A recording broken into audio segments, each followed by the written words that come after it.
Library, dropping off the last book in The Malorian. That's David Eddings' second quintet of books about roughly the same set of characters. The Belgariad and the Malorian.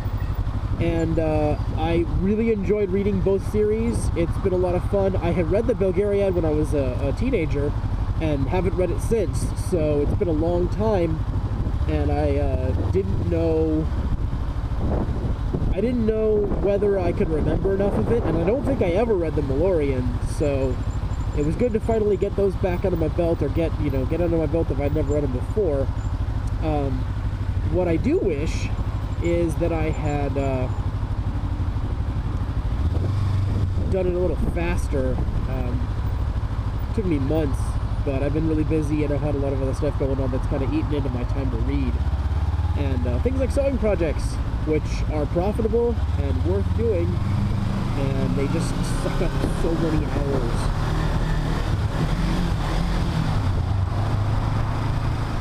So, reading, I'm kind of dry at the moment.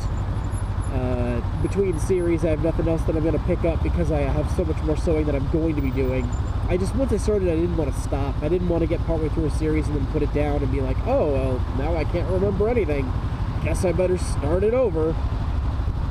So that happens to have run out. I got a couple shows that I'm watching. I am really enjoying the second season of Agents of S.H.I.E.L.D. I think they've done a lot with the groundwork they laid in the first season that it was a slow starter. I kind of stuck with it for a while because of the Marvel Universe, and not because I was really enjoying the show. It was kind of dry, and it was like, well, the characters, they've got good interaction, but I don't feel the series yet. And now I feel it. I feel like it's got momentum. It ties in with the Marvel Cinematic Universe really well, and they're doing more with that. They've had some good cameos. The stuff that they're doing that's all original work with their own characters has been decent. It's had a good payoff. They've kept the momentum going. So I'm enjoying Agents. I really want to watch Forever, which is on right after Agents, if I remember correctly. But I just haven't been making time for it, which is a shame because I don't want it to go off the air because someone like me is just slacking and doesn't get to it right away. And that actually makes me think of, I really wonder if a show can do well later on. I mean, look at Firefly. If you're any kind of geek, or even if you're not particularly a geek, but you found out about it, Firefly is the kind of show that grows on you, and it's worth watching.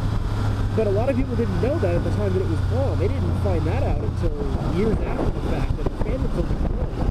So I wonder if a show that is otherwise good, but just fails to find its following, might receive a second life if they can, get up to the momentum later on, and I don't know, like, if the actors are available to come back and bring it back. I mean, if you look into the Futurama, voice work is a lot more feasible. People can come back to that over time, and it's not quite so, schedule breaking that, a live show, you gotta be there, you gotta be on the set, and you have scenes with the other actors. A table read is about the only thing you have to do in a week with everybody in the same room, and then you're all adjourned and you have separate blocks of time that you come into your recording sessions.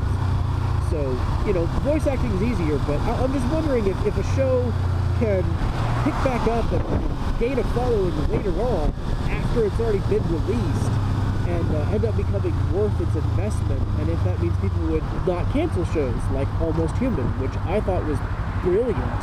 I really enjoyed it, and it's been a long time since something that was sort of futuristic and cyberpunky has been on the air in any form. I mean, you got classics like Blade Runner, but I don't know. I wish that Almost Human had been canceled. So, I'm watching Grimm. Now, I live in the Portland area, so that makes it easy sell for watching Grimm. A lot of people, I think, started watching it out of a sense of obligation. It's like, well, if it's set in Portland, I kind of have to. And then it lost some people, and I wasn't sure if I was going to enjoy it. It took a while for the mythology to suck me in, but it's because I'm already into role-playing games and stuff that use fairy creatures. And so their take on fairy creatures and the whole Vesson thing, it threw me for a while. And the use of largely Germanic myth in describing these things, it was a slow sell. It took a while for me to get into it. But now that I'm into it, I'm really invested. I love Grimm. And I really like it. I like where it's going. I can see, I hope, where the current arc is going and where it's going to taper off. Hopefully with a big payoff to come back to the way things were before this point in the story. You know, try not to give too many spoilers. But yeah, I'm watching Grimm. Walking Dead, like so many other people, is just a wonderful show. They keep the tension going.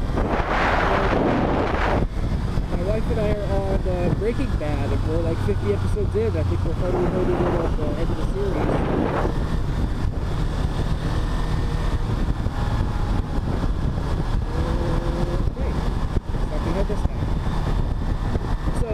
Yeah, Breaking Bad, it keeps finding new ways to ratchet up the tension and keep the show going at this super quick. And every time it seems like things are settling down, and now you hear them going, oh, we're making this job, no, of course not. Nothing's ever simple, nothing's ever easy. But that's actually been really good. It's really engaging the entire time. And just about every episode leaves me going, oh, for fuck's sake, show, come on!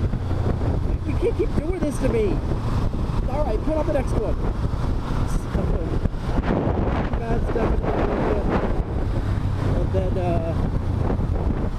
yeah, I've got some other things that I probably would watch if I had more time, but I'm not much for throwing time into TV these days. I can kind of watch stuff if I don't have to pay too close attention to it. I can watch stuff while I'm trying to like hand sew things and work on other sorts of project-y stuff. But if I have to focus, I cannot split my focus too much with the TV, which means cerebral shows and things that require that you pay attention, and movies that are, you know, if it's a movie I haven't seen, I'm probably not gonna watch it while I'm trying to get sewing done or any other sort of work, because I want to be able to focus on it. I want to see it, and I can't do that if I've never seen it before, and it would interrupt me getting other stuff done.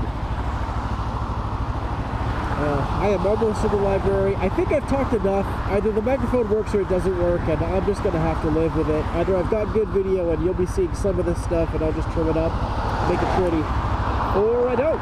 And I feel bad about that, but nothing I can do. And thank you for watching. Bye-bye.